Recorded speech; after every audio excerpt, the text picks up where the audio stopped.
Muy buenas tardes para todos y todas. La Cruz Roja Colombiana, seccional Cundinamarca y Bogotá, y la seccional Quindío les dan la bienvenida a la primera sesión del conversatorio Comunicación del Riesgo, que en la tarde de hoy contará con la participación de una de nuestras voluntarias de la seccional Atlántico, que nos hablará desde su experiencia y conocimiento. Les recordamos que el ciclo será certificado a quien asista a las 2 sesiones y que además de haberse preinscrito confirme su asistencia en el momento que se indique. Los invitamos de igual forma a ir diligenciando la asistencia en el link que aparece en el chat y también dejándonos sus preguntas e inquietudes que vayan surgiendo durante la sesión, que serán respondidas al finalizar la sesión.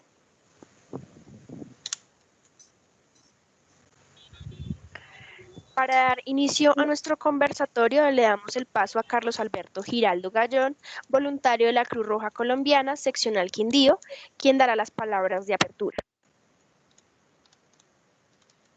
Muy buenas noches para todas y todos. Les damos la bienvenida a este segundo ciclo del año 2021.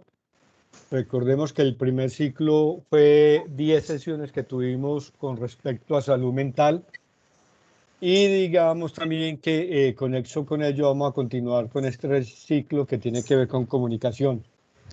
Este ciclo se divide, digamos, en dos partes. Uno que tiene que ver con comunicación en el riesgo, teniendo en cuenta como riesgo todos esos riesgos que tenemos técnicos, tecnológicos, naturales y antrópicos. Y por el otro lado, vamos a tener la parte de comunicación asertiva y comunicación incluyente, que está dirigida a todas las formas de comunicación con las personas con limitaciones auditivas. Estos dos bloques van a ser parte de este segundo ciclo y de las sesiones que vienen a futuro. Como bien nos decía Caterina, recordar que la certificación se da a todas aquellas personas que previamente se han prescrito y que también llenan la asistencia. Es muy importante resaltar algo frente a eso. Muchas veces las personas no se dan cuenta que colocaron mal el correo electrónico, que no colocaron el nombre completo o que cambian de correo electrónico.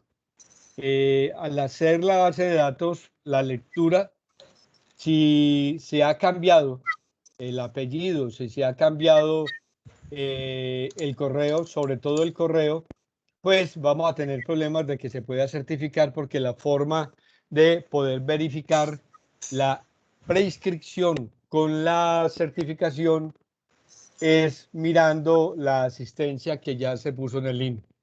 De modo que en este ciclo de comunicación que hoy lo va a iniciar Claudia Hernández, quien es una voluntaria de la Cruz Roja de Atlántico, y estará hoy y dentro de 8 días con nosotros. Les damos la bienvenida y continuamos entonces nuestro trabajo de compartir saberes y conocimientos. Muchas gracias, Caterina.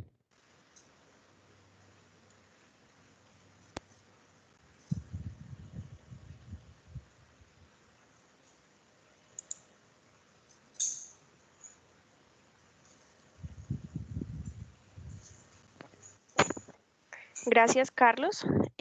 Nuevamente, les recordamos que de acuerdo a cómo vaya sucediendo la ponencia, pueden ir dejando las preguntas para ser respondidas al finalizar la sesión. Iniciamos nuestro conversatorio invitando a nuestra ponente, Claudia Hernández, voluntaria socorrista de la Cruz Roja Colombiana Seccional Atlántico. Ella es comunicadora social, especialista en derechos humanos y derecho internacional humanitario, magíster en comunicación con amplia experiencia en diseño, formulación y ejecución de proyectos sociales, componentes de comunicación, equipo regional de intervención, comunicación en emergencias. Bienvenida, Claudia. Muchas gracias, Catherine y Carlos, por la invitación. Contenta de poder brindar un poquito de mis conocimientos para beneficio de todos y de todas.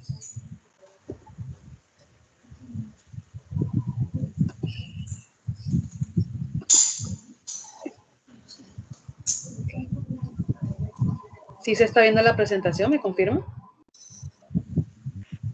Sí, sí, señora. Sí, señora. Perfecto.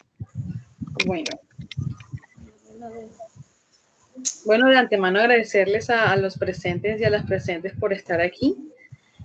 Como ya lo han reiterado Carlos y Caterine, pues las preguntas las pueden ir colocando en el chat y al final pues se van a tratar cada una de ellas.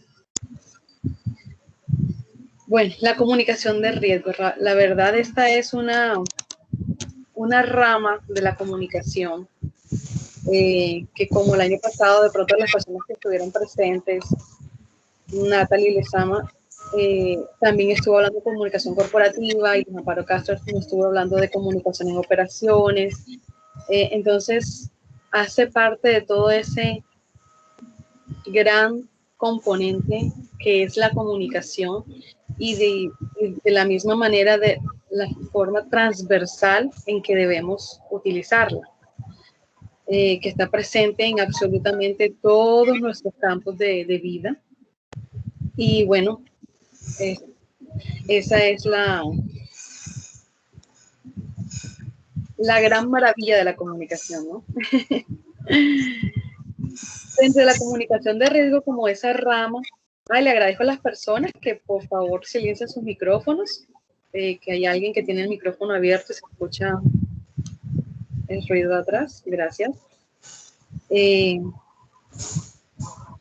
La comunicación de riesgo obviamente hace parte de esa gestión de riesgo de la cual el movimiento y la Cruz Roja Colombiana pues hacemos parte para atender ese tipo de infortunios que suceden en diferentes ámbitos, provocados ya sea por conflictos, por desastres naturales, por, bueno, emergencias. Y está muy enfocado también a lo que es la comunicación en salud, ya que todo lo que afecta a la salud humana se convierte en un riesgo hacia la vida. Entonces es como esa parte de complementariedad que tiene, porque va muy enfocado a todo lo que es comunicación en salud y gestión de riesgo. Es como ese gran macro que tiene la comunicación de riesgo. Por eso se dice, Peter Sandman, que es uno de los autores reconocidos de la comunicación de riesgo, que los riesgos que matan a las personas y los riesgos que las alarman no son los mismos. ¿Esto qué quiere decir?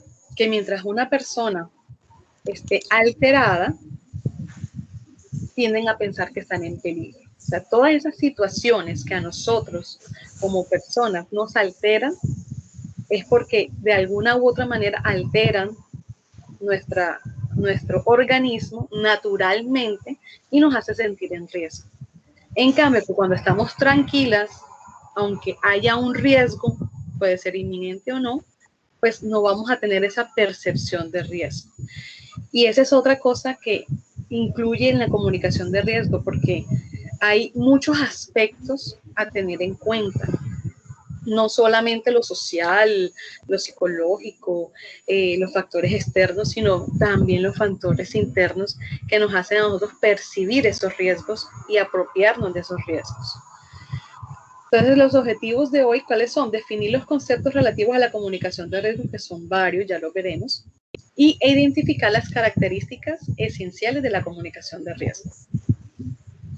Entonces, no podemos hablar de comunicación de riesgo sin hacer mención a lo que es el riesgo. Pues esto es una muy común o muy utilizada ecuación donde se dice que la amenaza más la vulnerabilidad es igual al riesgo. Pues ya muchos de nosotros conocemos que la amenaza es todos esos factores externos, ¿cierto? Que tenemos que identificar que pueden poner en peligro nuestra salud, ¿cierto? O nuestra integridad, o la de nuestra familia, o la de nuestra comunidad. Eso es la amenaza, ese factor externo que está cerca a nosotros. Y la vulnerabilidad, pues obviamente son esos factores comunitarios, personales, que pueden ser económicos, pueden ser geográficos, que nos hacen más susceptibles a esa amenaza. Y por lo tanto, en la escala entre amenaza y vulnerabilidad, pues se produce riesgo. Así sabremos qué tan alto puede ser ese riesgo.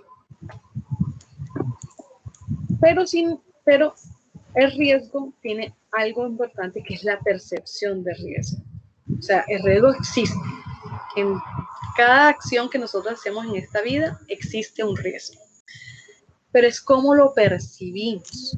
Entonces, para otro autor que lo definió como que el peligro, que es lo que nosotros sabemos o conocemos o percibimos como peligro, sumado a esa indignación o ese enojo o esa emoción que nos produce, es lo que hace que haya una percepción de riesgo.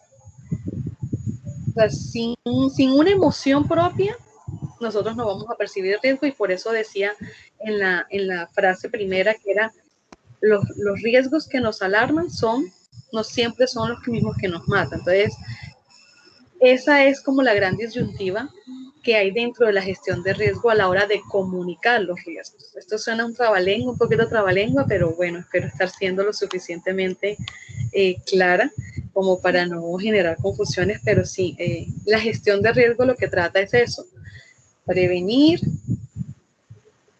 actuar o responder ante los desastres, y después evaluar y hacer unos análisis. Entonces, durante todas esas etapas, que también incluyen salud, incluyen otros factores, pues está la comunicación de riesgo. Para esto, y digamos que como para que se pueda desarrollar un poco más, se han estipulado como 4 escenarios de trabajo donde se combina lo que es el riesgo más la percepción del riesgo.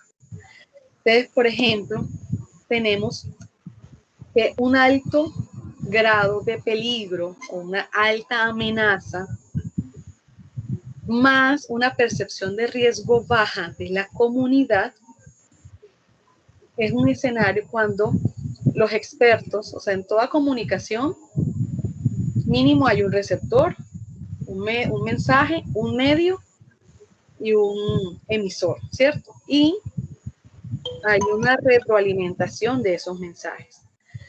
Entonces, cuando el emisor, que pueden ser los expertos en la materia de ese riesgo, ya sea un terremoto, un posible huracán, lo que sea, saben por medio de esos usos tecnológicos que hay un alto peligro, una alta probabilidad de que esa amenaza afecte a una parte de la población, a gran parte de la población.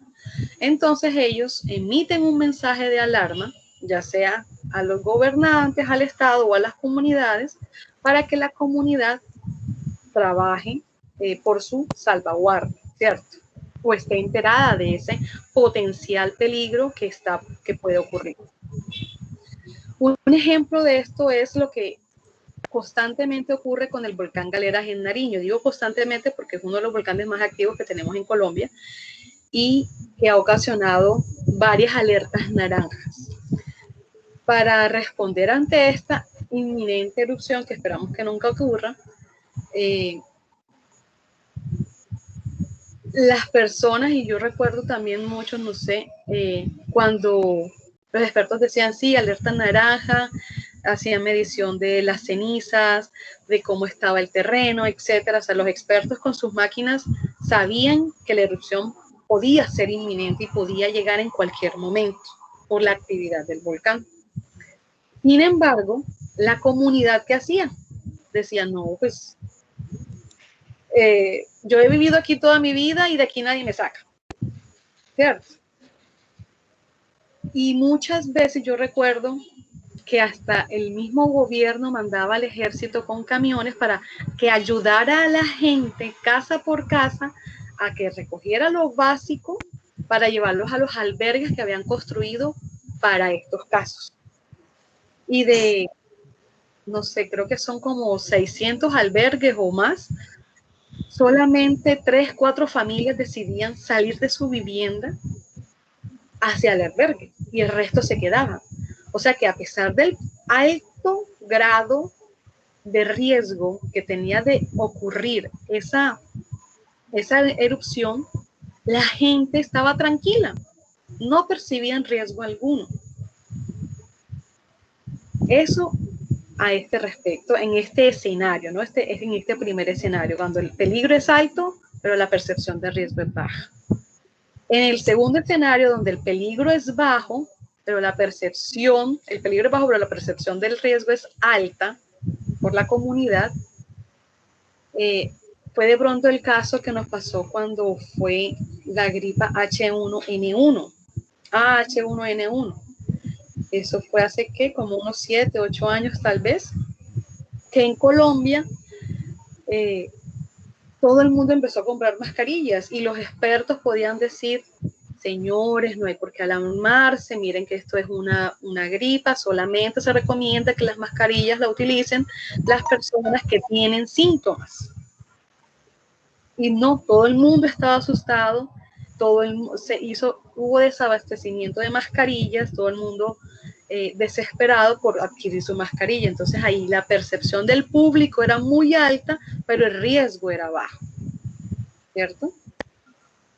Cuando hay un equilibrio entre el peligro o la amenaza y la percepción de riesgo, o sea, cuando ambos son moderados y hay un equilibrio, eso ocurre, y en Colombia ocurrió después de del tsunami de Indonesia en el 2004.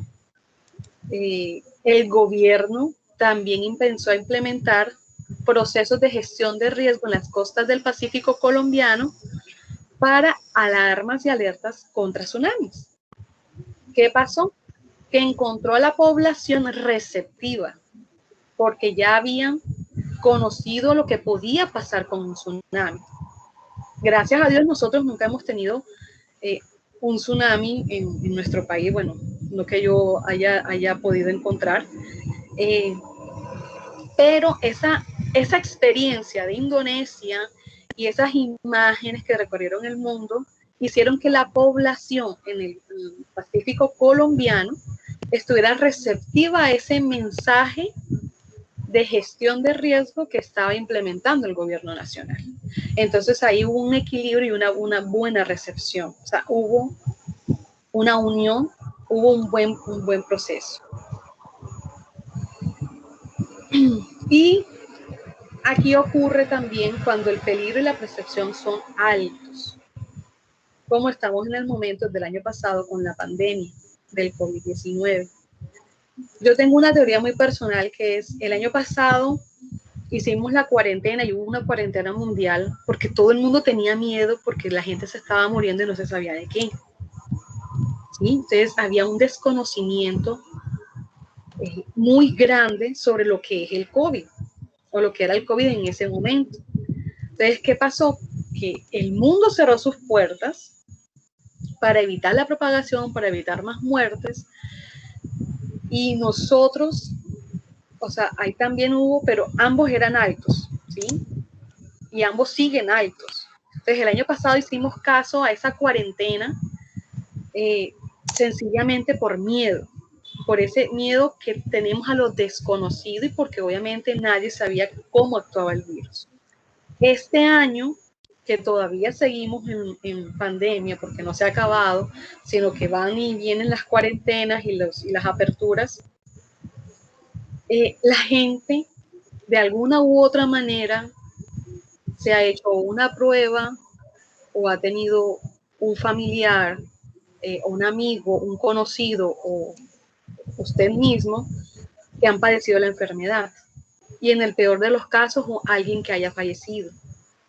Entonces, como ya vemos ese virus tangible, el año pasado de pronto pasamos de largo, como dicen, pasó de agache, pero ya este año y todo este trayecto de estos meses, ya la pandemia ha cobrado muchas vidas y seguramente de alguna u otra manera nos ha tocado a nosotros. Entonces, este año ya hay una mayor conciencia, hay una mayor percepción de riesgo como real, como tangible,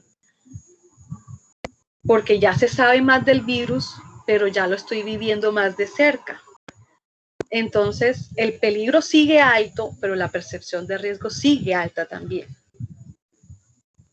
Y esos son los 4 escenarios de trabajo que a la hora de hablar de comunicación de riesgo hay que identificarlos. ¿Por qué? Porque cada estrategia es diferente, cada comunidad es diferente, cada mensaje clave es diferente.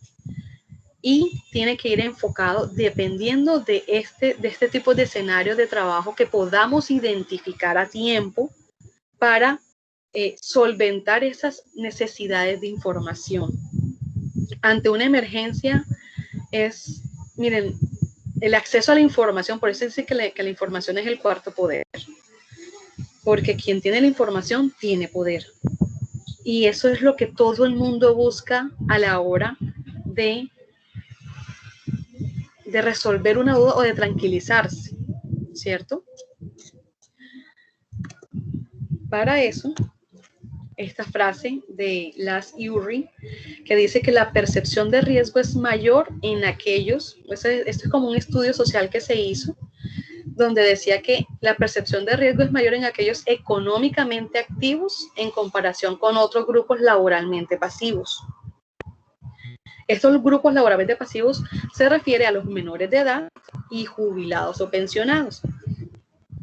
Entonces, estos autores dicen que en este sentido, el riesgo se configura como un fenómeno propio de los grupos insertos en el sistema de consumo.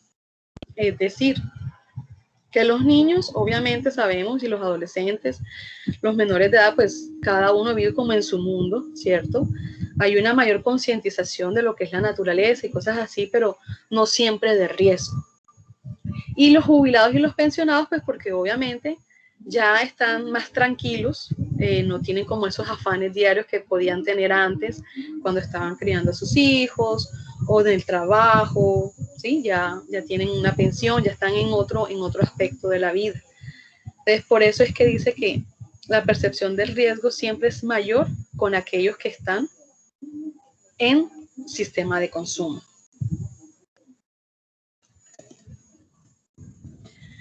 Otro término, pues ya hemos hablado de riesgo, hemos hablado de percepción de riesgo, y otro término es la sociedad de riesgo. Miren lo importante que es cada uno de ellos, porque por ejemplo, la sociedad de riesgo fue un planteamiento que hizo Ulrich Beck, un alemán. Este concepto, él lo definió después de el accidente nuclear que hubo en Chernobyl, que destruyó no solamente una población, sino varias más. Y por eso él decía que los riesgos son generados por el desarrollo productivo de la sociedad. O sea que entre más desarrollado, entre más evolutivo, entre más industrializado esté una sociedad, mayores son los riesgos a los que están sometidos, ¿cierto? Mayores y diversos.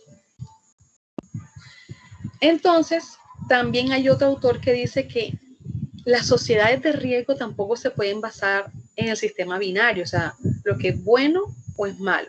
O sea, que solamente existe el blanco y el negro, ¿sí?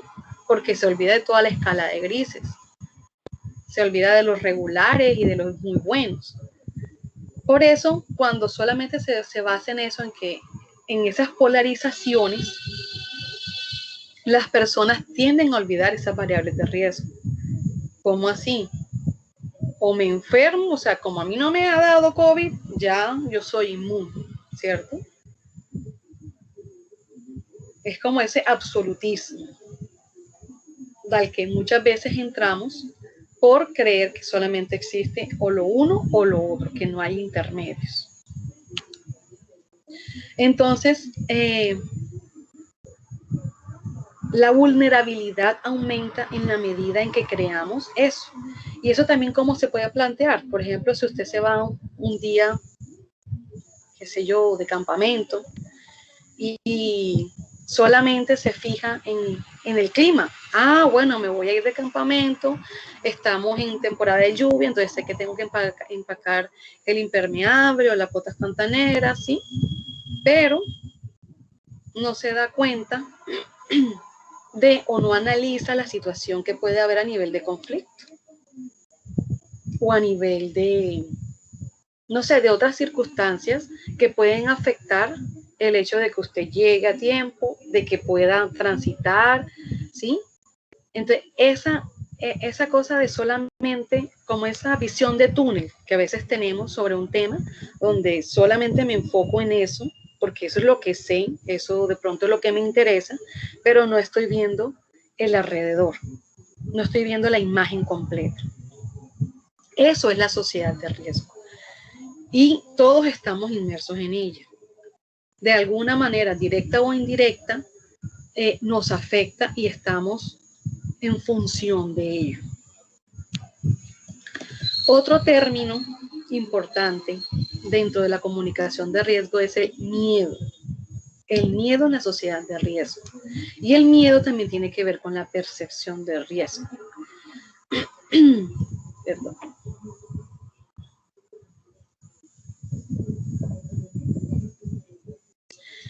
El miedo, como todos sabemos, es una emoción, ¿sí? Es una emoción natural producida por nuestro cuerpo ante situaciones que nos ponen en peligro. Eso lo que produce es adrenalina, que nos ayuda y nos da la energía momentánea y suficiente para poder actuar y evitar ser alcanzados por esa amenaza, o alcanzados o perjudicados por esa amenaza. Entonces, ante ese peligro inminente, la reacción natural consiste en alejarse de eso. Sino que, ¿cómo lo vemos? A diferencia de riesgo, el miedo es un estado de la conciencia, no es un concepto. Entonces, hay personas que pueden controlar su miedo, ¿cierto? Para analizar la situación, hay otras que no. Y eso también depende a qué situación nos hemos enfrentado en el pasado y nos estamos enfrentando en este momento. Pero hay que tener presente que todos sentimos miedo. El que diga que nunca ha sentido miedo, no, o sea, no.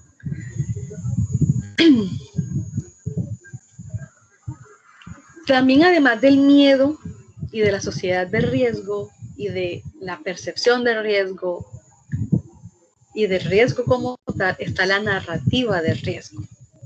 La comunicación es eso, la comunicación es narrativa. Por lo tanto, cuando uno quiere hablar de riesgo y hablar de lo que sea, la intensidad, y no me refiero a intensidad con la cantidad de mensajes, ¿cierto? No me refiero a eso. La intensidad es qué tan, y ahorita lo veremos más adelante, qué tan certeros, qué tan honestos son esos mensajes, esa intensidad que le coloco a hablar sobre el riesgo y sobre determinado riesgo, ¿cierto? No.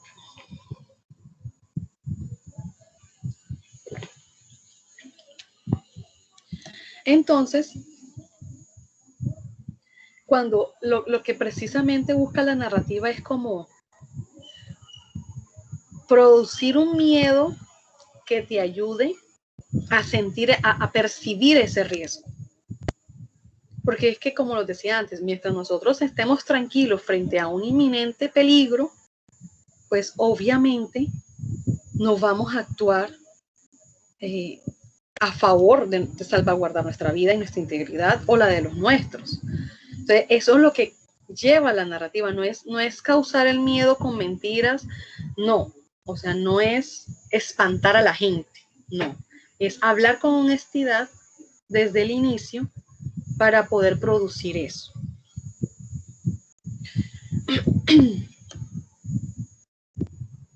Y hay otro concepto, que es la naturalización del riesgo. Aquí, esto, y a todos nos pasa, esto es cuando cohabitamos con el riesgo todos los días, y lo que les decía al principio, nosotros en cada acción de nuestra vida tenemos cerca un riesgo. Se dice que en el hogar los accidentes más frecuentes ocurren en la cocina. Ahí tenemos gas, tenemos fuego, tenemos cuchillos, afiladores de cuchillos, cosas en estantes altos que se pueden caer, en fin, una cantidad de cosas. Y al lado de la cocina suele estar la zona de labores. Y yo creo que a ninguno nunca nos dijeron que lo que son los detergentes, lo ideal, en especial si hay niños menores en la casa, es colocarlo en una repisa alta sobre esa batea o sobre la lavadora, o sea, un lugar poco accesible. Yo creo que eso únicamente de pronto lo sabe un salubrista ocupacional o alguien que se dedique a eso, a percibir esos riesgos, alguien que esté entrenado en eso. ¿Cuántas veces nosotros hemos cruzado una calle en nuestra vida? Cruzar una calle es un riesgo inminente de muerte en cualquier momento. Si la cruzamos distraídos, si llegó un vehículo a alta velocidad, en fin, o sea, es un riesgo, pero ya lo hemos naturalizado. O sea, lo hacemos tan mecánicamente que no es que no lo consideremos un riesgo, es que no lo veamos como eso, porque ya es algo natural para nosotros cruzar la calle. Es natural para nosotros prender la estufa de gas, ¿cierto? Ahora mismo, pues obviamente, como forma de mantenimiento, están las empresas de gases revisando mangueras y cosas por tuberías y cosas por el estilo, para evitar grandes emergencias.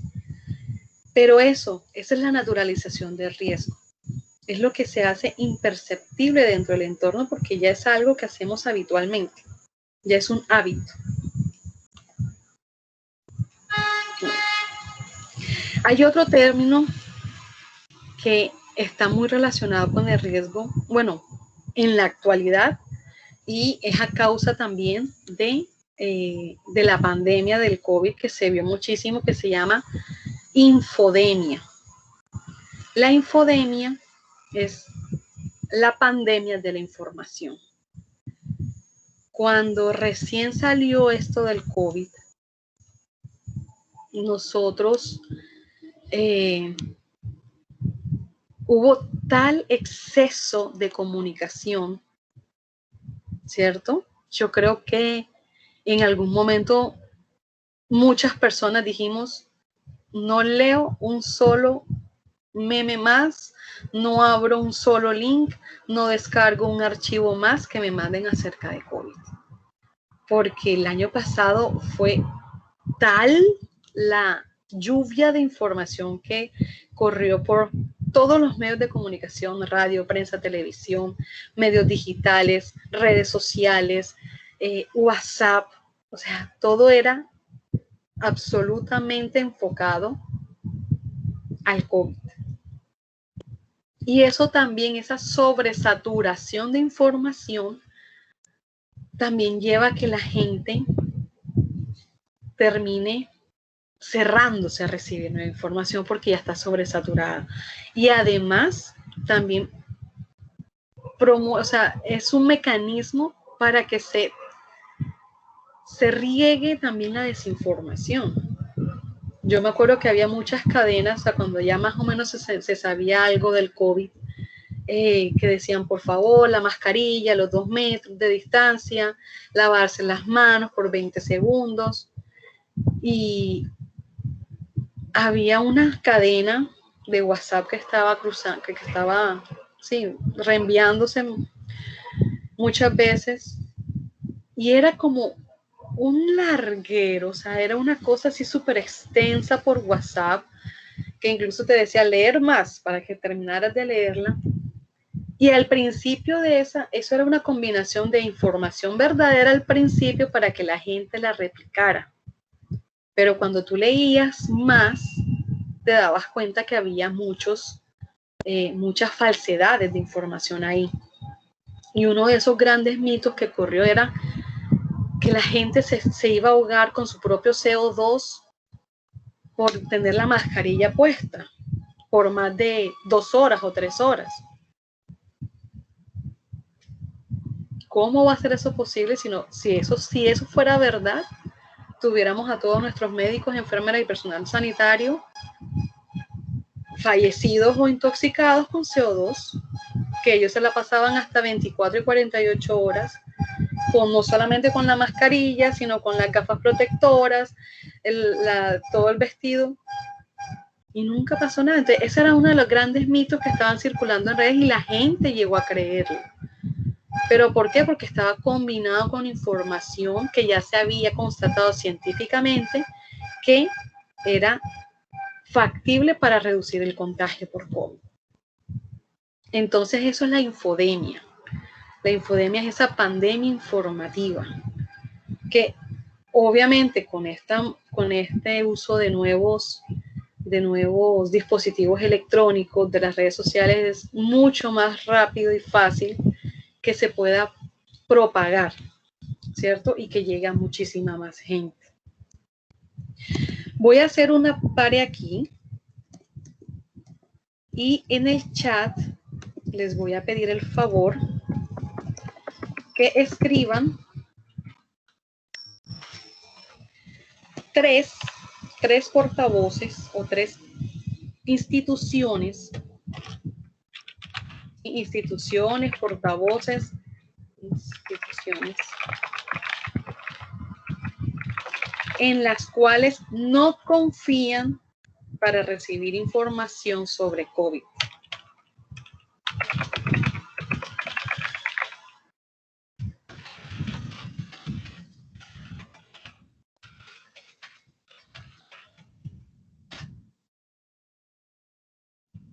Por favor,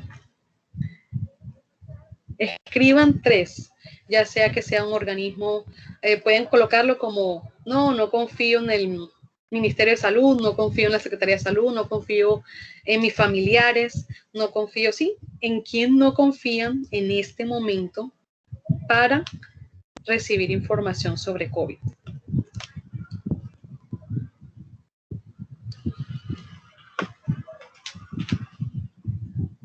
¿A quién no le creen, mejor dicho?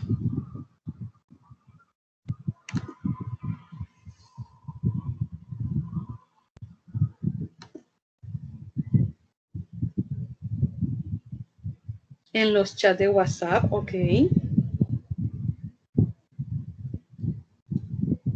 En la prensa, ok. En los amigos.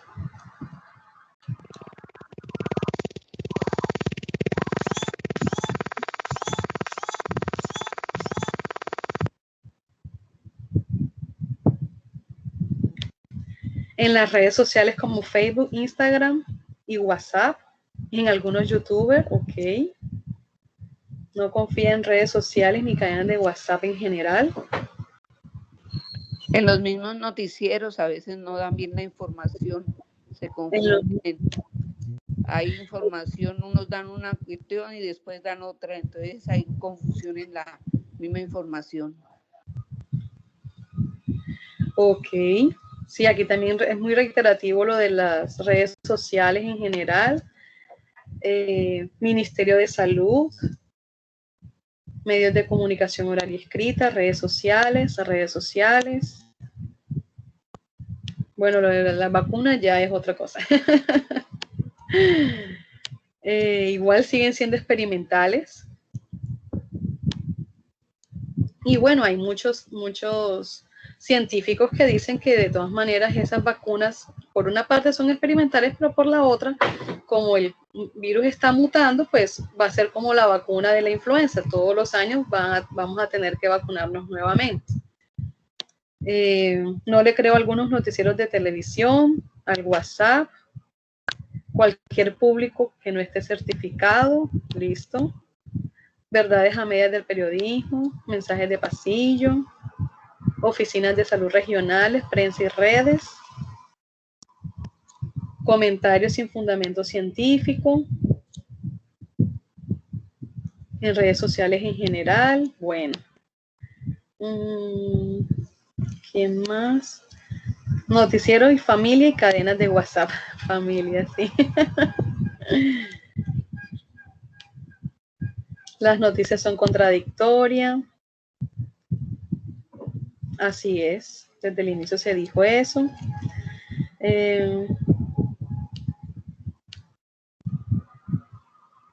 la televisión, en personas que no saben del tema. Ok. Muchas gracias a los que me dieron sus opiniones. Me alegra saber entonces que todos le creen al gobierno todavía, al gobierno nacional. Solamente uno dijo que no creía en el Ministerio de Salud, pero entonces los otros me imagino que sí creen. Tampoco mencionaron personal de salud, o sea que también todavía les creen al personal de salud. Hago estas afirmaciones con base pues, en la eliminación de lo que no se dijo. Y eso está bien, porque a la larga, de eso es la comunicación de riesgo. Entonces,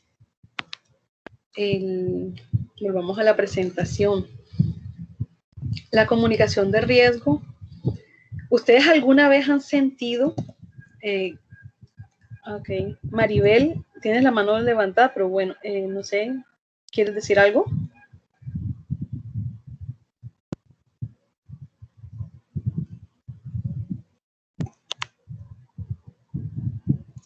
Bueno,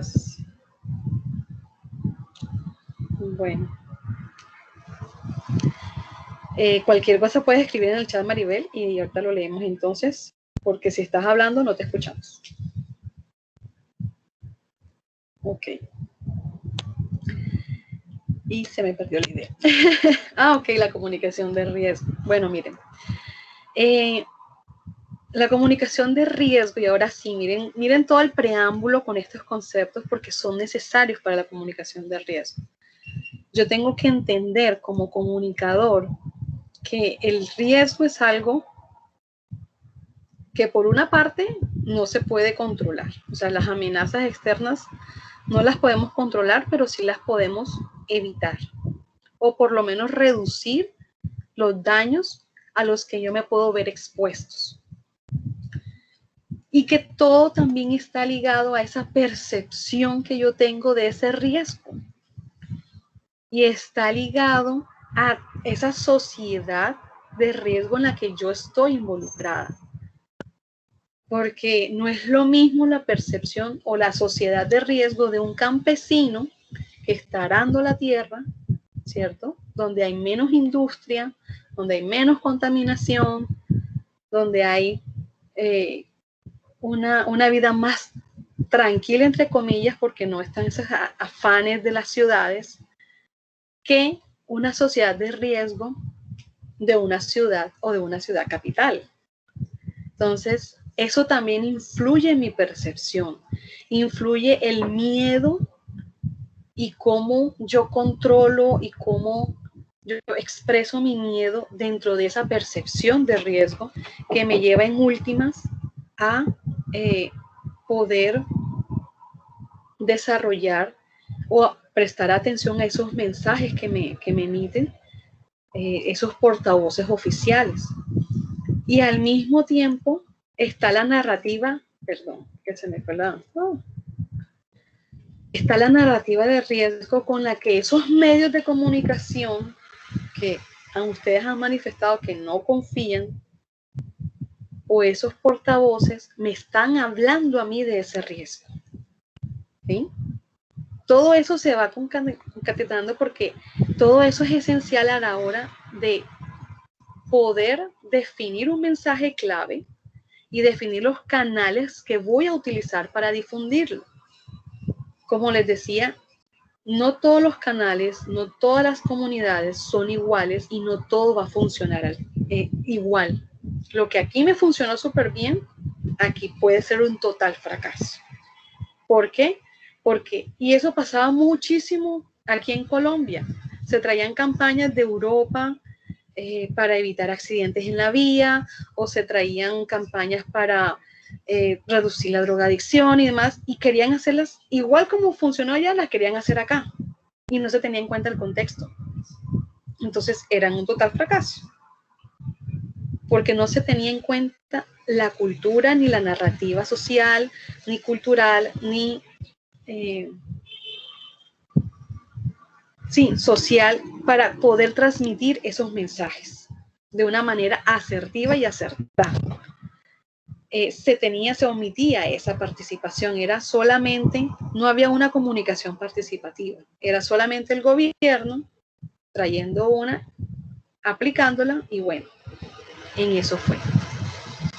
Entonces, eso es la comunicación, es una comunicación participativa.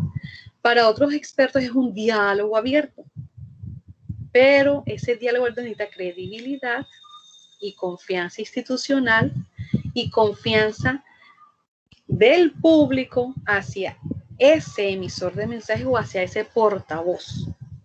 A mí la verdad me alivia y me alegra que ustedes todavía le sigan creyendo al personal de salud, que le sigan creyendo a las secretarías de salud municipales, departamentales y nacionales y al gobierno como tal. Porque a la larga ellos son los portavoces oficiales porque son los que tienen que velar por desarrollar todas las herramientas posibles para gestionar correctamente el riesgo. ¿Cierto? Esta credibilidad, o este portavoz tiene un perfil.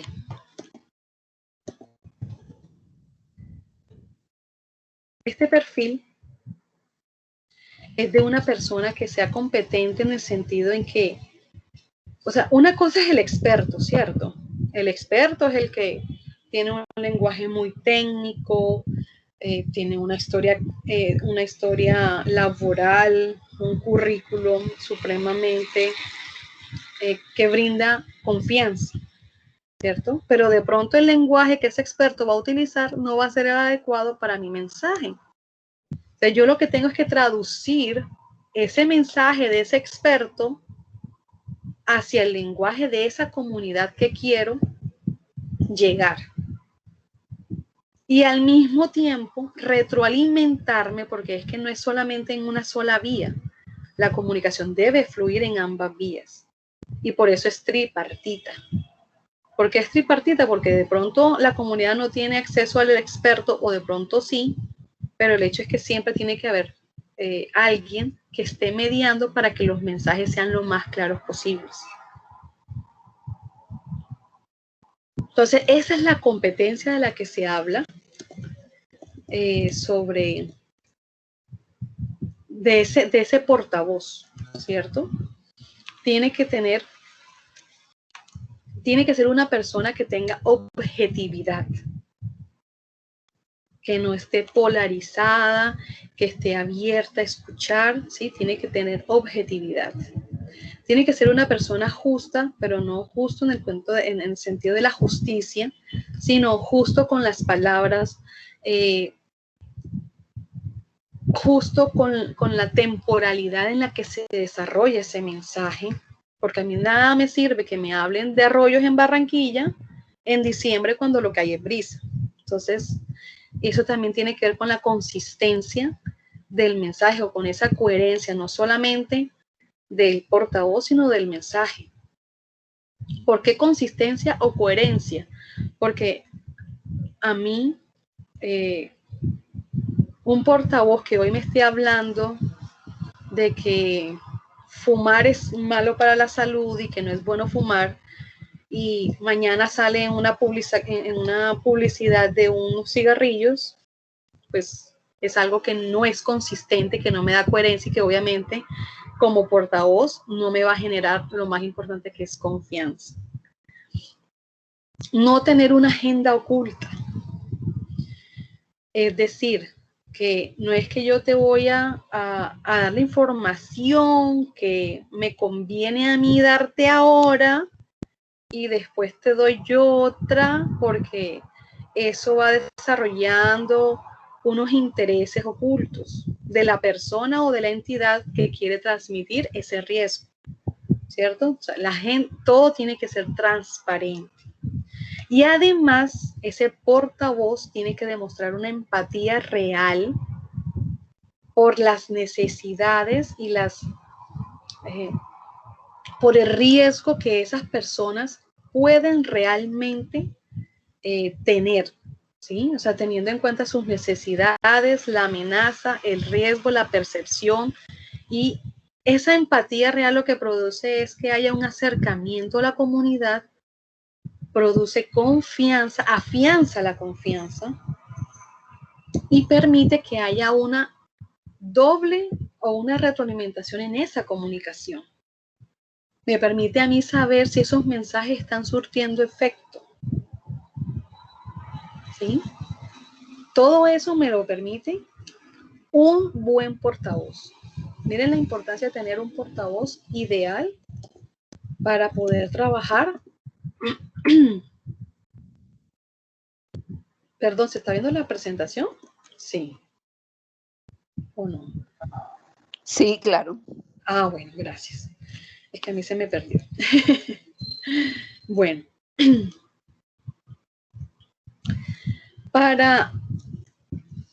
Siguiendo con esto, para la OPS hay 5 factores determinantes para la efectividad de la comunicación de riesgo y que tienen que ver obviamente con el portavoz.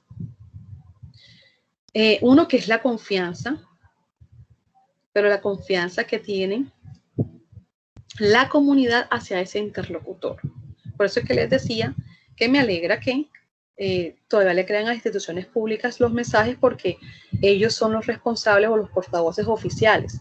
En una emergencia siempre está el puesto de mando unificado o la sala de crisis, que puede aglomerar varias instituciones que están atendiendo la emergencia, pero solamente una persona habla. Y generalmente es del gobierno local o nacional, pero es representante del gobierno, es un funcionario público, generalmente. Entonces, por eso la confianza en ese interlocutor que tenga la comunidad hacia el interlocutor es muy importante, porque eso va a permitir y a validar el mensaje y a permitir que lo escuchen, ¿cierto? A replicarlo. No necesariamente quiere decir que siempre tiene que ser estatal el portavoz, sino que generalmente, como es el gobierno responsable de atender las emergencias, pues generalmente el portavoz es estatal. En su momento, pues se definirá quién es el portavoz. Eso también es bueno tenerlo, y eso también solamente se sabe cuando se conoce bien en la comunidad, cuando se escucha a esas personas que viven en esa comunidad y que en ese momento de la emergencia están atendiéndola como organismo de socorro. Pero también es súper importante que solamente haya un portavoz. O sea, no es que salimos de la sala de crisis o se acabó el PMU y entonces está el portavoz dando el mensaje y entonces se fue de otra organización a hacer su propia rueda de prensa y está otro haciendo otra rueda de prensa. O sea, no, tiene que ser un solo mensaje, un solo portavoz. ¿Para qué? Para lograr que se unifique y siempre haya un solo canal, ¿cierto? Otro factor determinante para la efectividad de la comunicación de riesgo es el anuncio temprano. Un anuncio temprano de la amenaza, de ese riesgo, de eso que nos va a afectar. Eso es súper importante, porque ocultar la información o usar un lenguaje muy técnico que dificulte que el mensaje sea claro, van a contribuir, por una parte, a la creación de rumores, ¿cierto? Como la cantidad de rumores que surgieron a raíz del COVID, pues hablo del COVID porque es lo que todavía seguimos viviendo, los mitos y los miedos, y se van a presentar esos ruidos en la comunicación, eso que nosotros le decimos ruidos porque son interferencias que no permite que, o sea, ese teléfono roto, mejor dicho, se va a ampliar ese teléfono roto. Entonces, un anuncio temprano produce eso. O sea, evita esos mitos, esos rumores, ese teléfono roto, esa desinformación, ¿cierto? ¿Qué otro factor es determinante? La transparencia. Lo que les decía ahorita, o sea, no solamente no tener una agenda oculta ese portavoz, sino además que siempre se hable con la verdad sin exagerar y sin ocultar información. Y ocultar una información que sea relevante para el público, porque no toda la información, primero que las personas, pues obviamente eso es la otra. ¿Qué mensajes claves son los que quieres dar? Entonces, bueno, ya no me adelanto, pero es la transparencia, o sea, es siempre hablarle con la verdad a la gente y con la mayor cantidad de información que les competa saber, porque también un exceso de información puede causar que ya dejemos de escuchar porque me harté de ti, o puede producir mala interpretación de la información cuando es demasiada información. Entonces, eso hace parte de la comunicación, saber decirlo completamente el mensaje de la forma más apropiada, con el mejor lenguaje y además que sea claro, conciso y preciso, ¿cierto? Y más en esta época que la verdad muchas personas no quieren leer más que lo que dice un meme, ¿sí?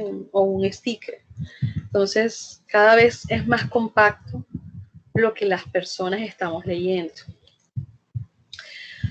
Otro factor determinante para que de verdad sea efectiva la comunicación de riesgo es el diálogo con el público, es la participación del público. Nosotros o los interlocutores o las personas que están trabajando durante la emergencia no podemos pretender que las personas están solamente para ser receptores y receptores de información, porque no sabemos, aunque tengamos a alguien de la comunidad trabajando con nosotros, no sabemos si de verdad ese mensaje está siendo escuchado, está siendo captado, está siendo atendido. Entonces, eso tenemos que estarlo constantemente monitoreando. Y monitoreando, ¿cómo se logra? Pues sabiendo qué piensa la gente, qué dudas persisten en la comunidad, cuáles son las necesidades informativas que todavía tienen. Así se logra, yo les decía, es una comunicación participativa, es una comunicación mínimo tripartita. Y tripartita es entre Estado o portavoz, expertos y comunidad. Y el último factor determinante es la planificación. Y por eso ahorita les decía que me estaba adelantando. Aquí en la planificación es cuando yo desarrollo las estrategias y los planes de comunicación y las campañas publicitarias para pues ya definidos los mensajes claves, cómo los voy a transmitir. Y no puedo pretender que en todas las comunidades es igual. Por ejemplo, en Providencia, que se derrumbaron absolutamente todas las torres de energía y o sea, todos los servicios, todas las comunicaciones. No había ni radio, no había televisión, no había celular, no había nada en comunicaciones. ¿Cómo voy yo a transmitirles un mensaje? Mi mensaje de texto a nadie le va a llegar. Llamadas telefónicas, menos. Voz a voz me va a generar rumores. Entonces, ¿cómo hago? Entonces, ahí es que tengo que planificar. Para eso planifico. Me acuerdo que en ese momento, pues obviamente que no hay comunicaciones, se utilizaban los megáfonos. Pero con todo y eso, la logística, eso hace parte de la planificación. ¿Sí? ¿Cuánto voy a necesitar? ¿Voy a necesitar vehículos? Porque de todas maneras, aunque en ese momento la fuerza pública estaba prestando un servicio social, al pasar con el megáfono eran dos soldados caminando por toda la isla. Entonces, la información que hoy pasaban por aquí, seguramente no la repetían mañana por allá. O de pronto la repetían, pero al momento que le llegaba a otra ya tenía 5 o 4 días de retraso, o sea, ya no estaba actualizada y había podido cambiar esa información. Entonces, todo eso hace parte de mi planificación, esa logística. ¿Cómo voy a definir esos pasos para la atención? ¿Dónde voy a recibir a la gente? ¿Sí? ¿Cómo voy a distribuir las ayudas? Todo eso hace parte de la comunicación de riesgo, porque la comunicación de riesgo hace parte integral de la gestión de riesgo. y está siempre acompañándola. Y como les decía al principio, de la comunicación en salud. Entonces, todo esto de mensajes claves, de la planificación, de las estrategias, de los mensajes claves que son supremamente importantes, todo se define en conjunto con todas las organizaciones que están trabajando en pro de resolver la emergencia. Eso también es importante, o sea, no es que el portavoz, por ser el portavoz, entonces su institución es la que va a definir todo sin contar con la participación de los demás. Tampoco. Entonces, todo tiene que ser, obviamente, resuelto en conjunto, siempre teniendo la voz del público presente. ¿Listo? Es que yo no sé si la... Está. Aquí está. Bueno, ya me apareció. Aquí les tengo 3 definiciones de lo que es la comunicación de riesgo. La primera fue realizada por los Servicios para Abuso de Sustancias y Salud Mental de Estados Unidos. Ellos la definen como un proceso interactivo de intercambio de información y opinión entre individuos, grupos e instituciones. Ellos, donde se involucran mensajes múltiples acerca de la naturaleza del riesgo o expresando inquietudes, opiniones y reacciones a los mensajes sobre riesgo y los arreglos legales e institucionales para la gestión del riesgo. Proceso interactivo de intercambio de información. Miren que hasta hablan de arreglos legales, porque de por sí en toda emergencia también se cumplen unas leyes que hay que cumplir en las atenciones. Esta otra definición de Peter Sandman en una revista donde dice: la comunicación de riesgo es un conjunto de capacidades y conocimientos. Capacidades en cuanto a la respuesta a esa amenaza, capacidades de la comunidad y también el conocimiento que esa comunidad y esas organizaciones puedan tener de sus propios entornos. Y se dice también que la comunicación de riesgo utiliza la especulación responsable, reconoce la incertidumbre, comparte los dilemas sobre lo que se debe hacer y no intenta eliminar por completo los temores. La especulación responsable. ¿Por qué? Porque esa es la de especulación responsable, porque eso es la gestión de riesgo. O sea, el experto puede decir que es un inminente lo que va a pasar, pero resulta que está especulando responsablemente, porque la naturaleza es incontrolable y los accidentes nunca avisan cuando van a pasar, ¿cierto? Por eso se reconoce esa incertidumbre y no intenta eliminar por completo los temores. ¿Por qué? Porque como lo decíamos al principio, si yo no me siento, si mi percepción y yo estoy muy tranquila, el mensaje yo no lo voy a recibir. Yo tengo que ser consciente y tengo que tenerle temor a ese riesgo o a esa amenaza. Y esta última definición, que es del Centro de Control de Drogas, también de Atlanta, Estados Unidos, dice que la comunicación de riesgo es el intento de la ciencia y de los profesionales de salud pública para suministrar información para permitir a un individuo o a toda una comunidad tomar las mejores decisiones posibles durante una crisis sobre su bienestar. Esta comunicación debe hacerse con limitaciones de tiempo y requiere la aceptación pública de la naturaleza imperfecta de las elecciones disponibles para la acción. Entonces, mis limitaciones de tiempo. Y en esta época, hasta de palabras. Los mensajes claves tienen que ser del tamaño de un tweet. Porque eso también es otra cosa que se ha venido estudiando. O sea, las personas cada día estamos leyendo menos. Entonces, cuando ven una noticia, solamente leen el lead o el encabezado de la noticia, que son como los 2 párrafos donde, entre comillas, se desarrolla la noticia, y algunos otros leen el resto de la noticia, pero ya hasta las emisoras tienen sus propias páginas web, entonces ellos hacen unas noticias muy cortas. Ahora sí, sección de preguntas. Bueno, voy a dejar de compartir.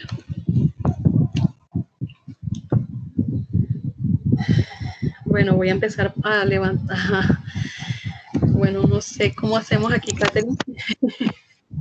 Bueno, gracias Claudia por presentarnos este tema que es importante para el día a día de nuestro quehacer y pues, nuestro trabajo con la comunidad.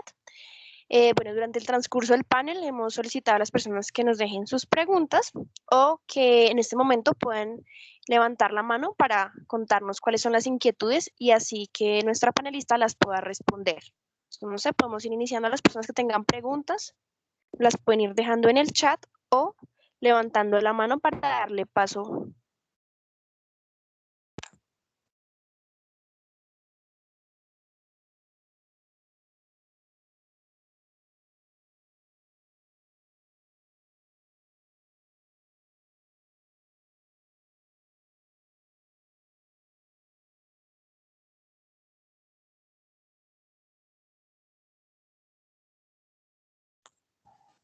Hay varias personas con la mano levantada. Sí, le vamos a dar paso a Jimena Acero. Muy buenas noches, muchas gracias por la información. Es muy útil pues aprender cómo a diferenciar los canales de información asertiva y otros que pues como hoy en día llamamos las fake news. En estos días que hemos estado pues en todo lo que es la contingencia con las movilizaciones, el paro nacional que estamos enfrentando, es importante que las personas pues empecemos como a primero no saturarnos de información, que fue lo que pues especificaste bastante, y lo otro es que también cómo digamos podemos hacer para evitar difundir tanta información que genera angustia. Digamos que a veces en el afán de uno de que la familia esté enterada, de mire, esta calle está cerrada, si usted sale del trabajo no venga por acá, pero a veces la gente entra en pánico también cuando recibe como estas noticias de estos días que han sido pues tan fuertes. Entonces, ¿cómo hacemos a veces para poder afrontar ese tipo de información de una manera que no llegue a afectarnos emocionalmente?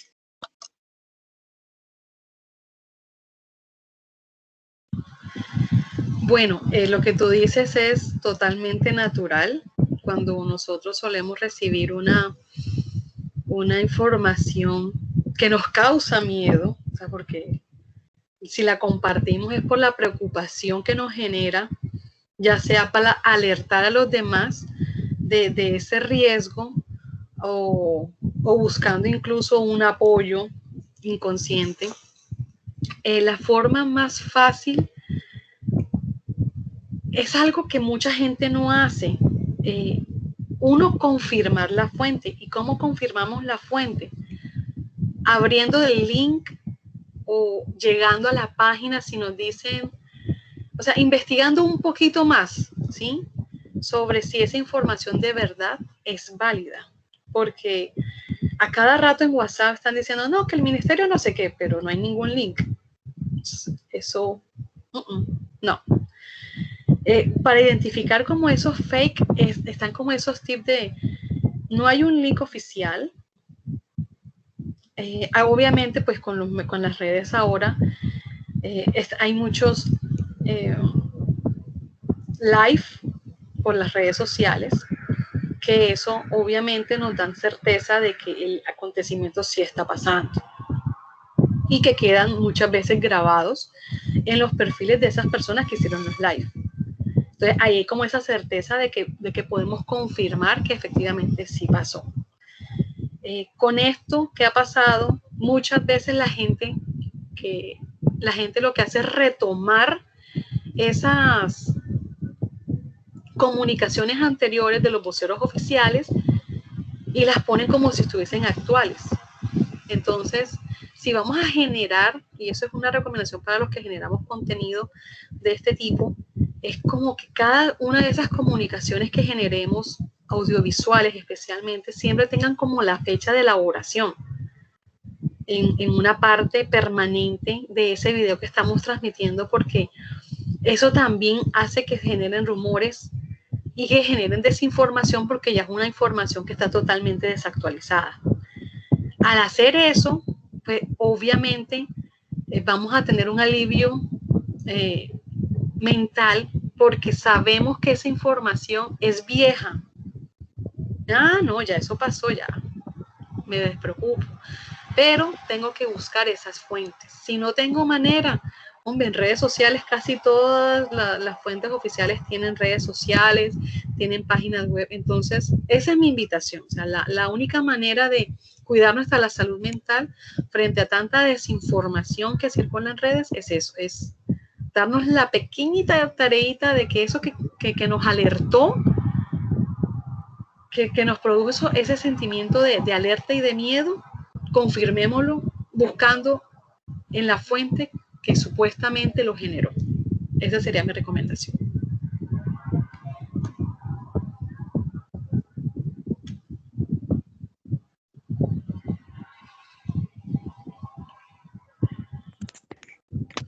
Le damos el paso a María Villa.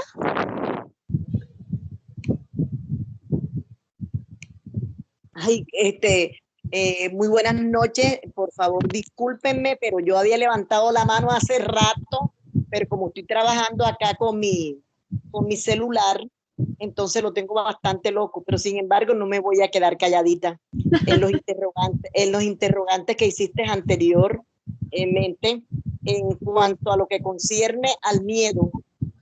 Yo digo que el ser humano biológicamente, todo ser humano tiene un potencial de miedo, de sexualidad, de aberración, porque de lo contrario, si no lo tuviéramos, nosotros no lo demostráramos.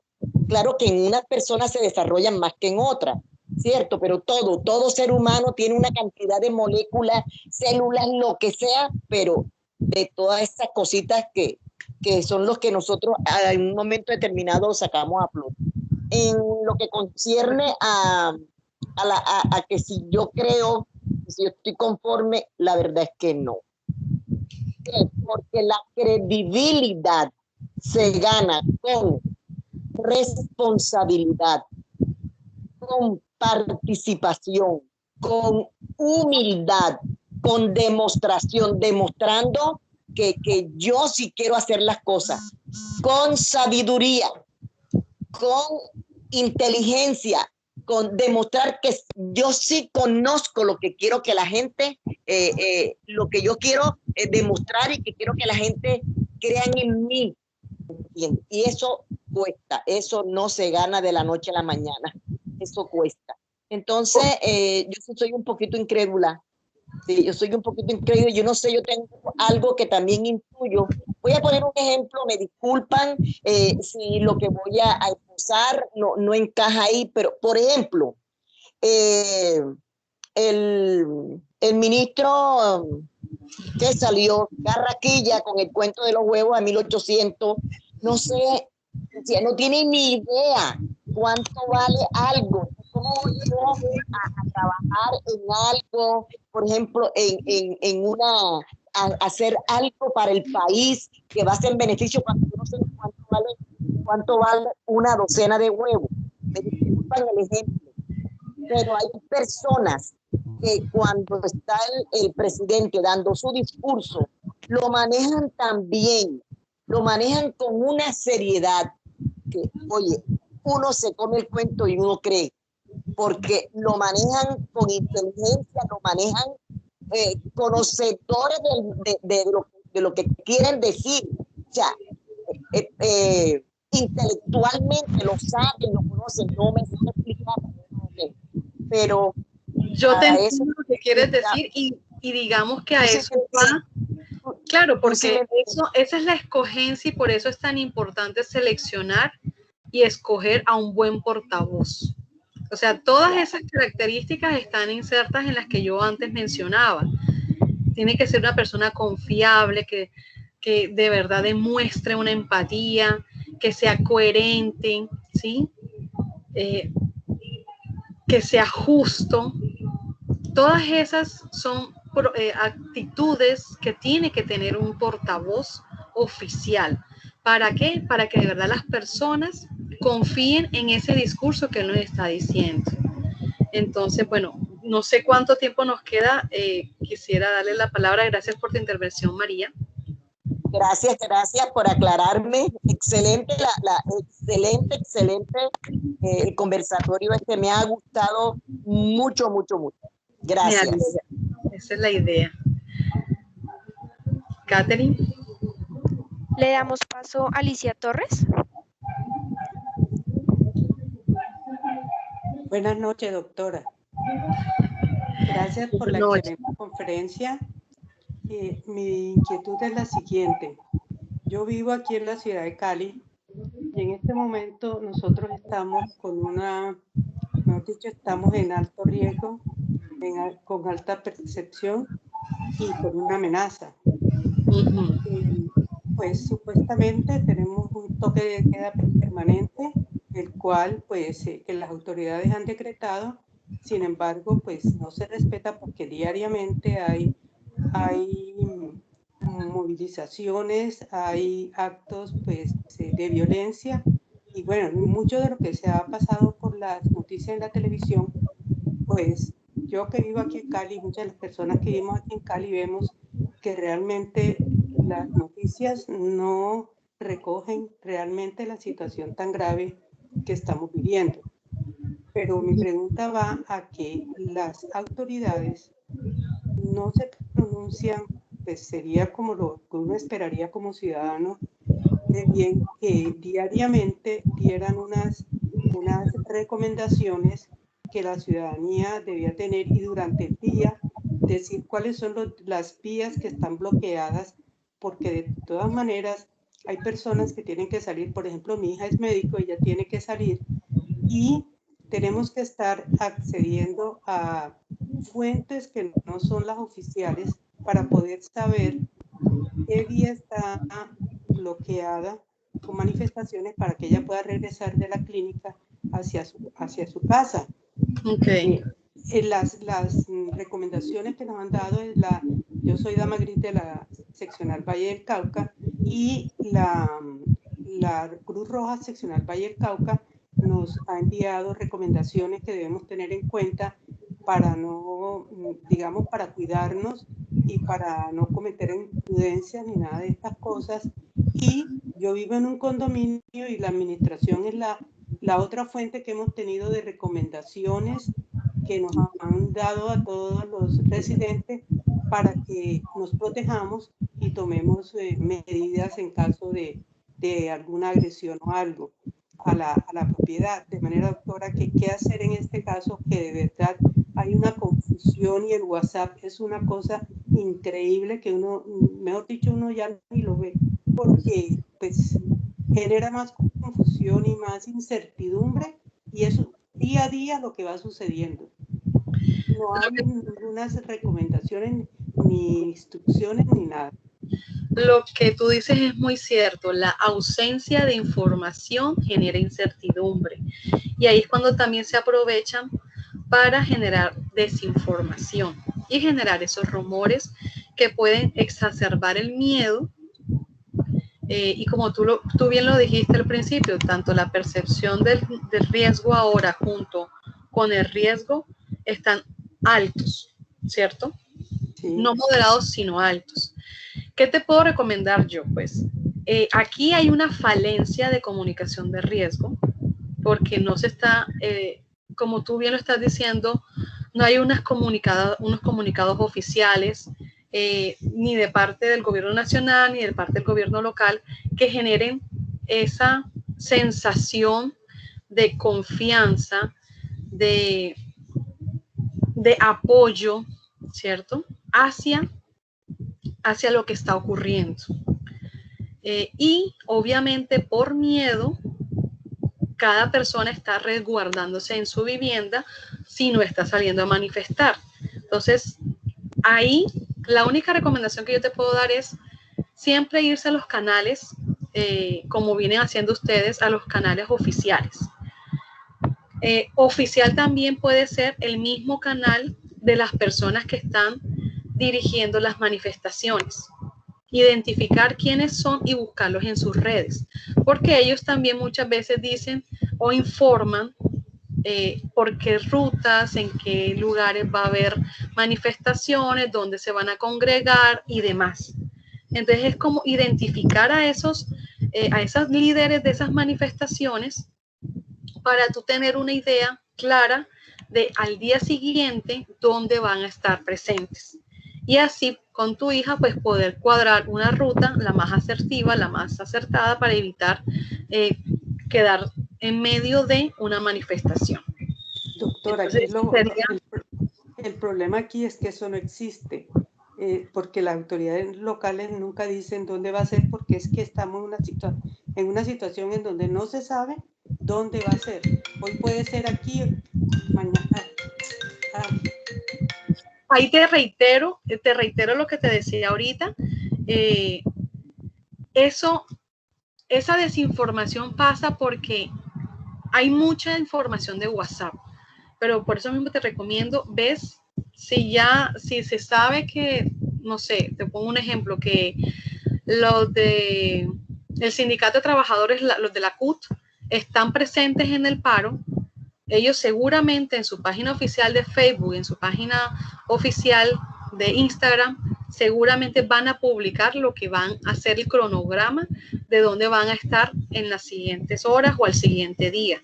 Entonces, esa es la recomendación que te puedo dar, porque la verdad, y seguir las cuentas oficiales de la alcaldía, no sé si, me imagino que también alcaldía de pronto tienen alcaldías menores y mayores, no sé, pero entonces también seguir esas cuentas o revisar esas cuentas para tú poder encontrar entre los dos como, bueno, este dice esto, este dice eso, y tú encontrar como un equilibrio entre esas informaciones. Porque si no estás creyendo, obviamente, en los medios de comunicación, si no estás creyendo en lo que te están transmitiendo por WhatsApp, que a la larga, verdad que no es todo creíble del todo, sí es necesario, pues, irse a las fuentes confiables, al origen de esas manifestaciones, que son los dirigentes de las mismas. Entonces, esa sería mi recomendación, la verdad. Catherine.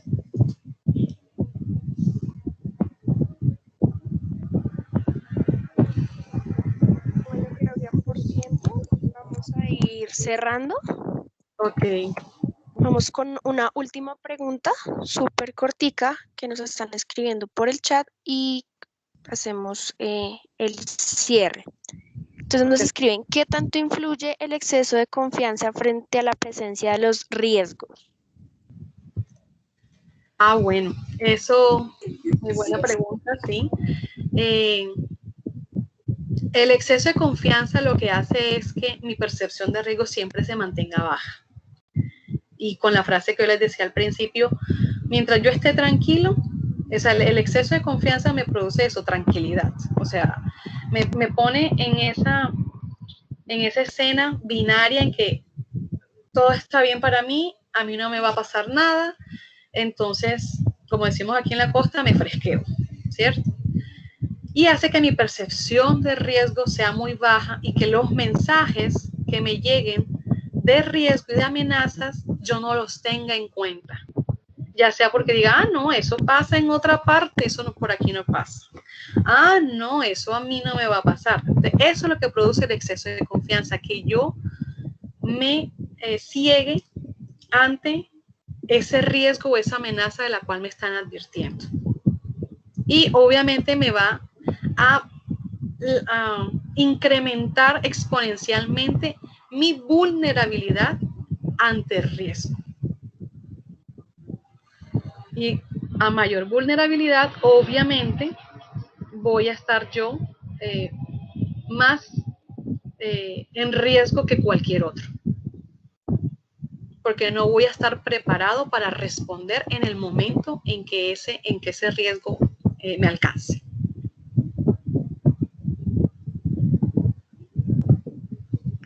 Muchas gracias, Claudia, y muchas gracias a las personas que participaron en la sesión de preguntas. La Cruz Roja Colombiana Seccional Cundinamarca y Bogotá y la Seccional Quindío agradecen la participación de esos conversatorios que permiten abordar temáticas de interés para toda la comunidad. Asimismo, les hace la invitación a participar del próximo conversatorio que continuará con el tema de comunicación de riesgo. Invitamos al doctor Ronald Prado Laguardia, director ejecutivo de la Cruz Roja Colombiana Seccional Cundinamarca y Bogotá, quien nos dará sus palabras de cierre.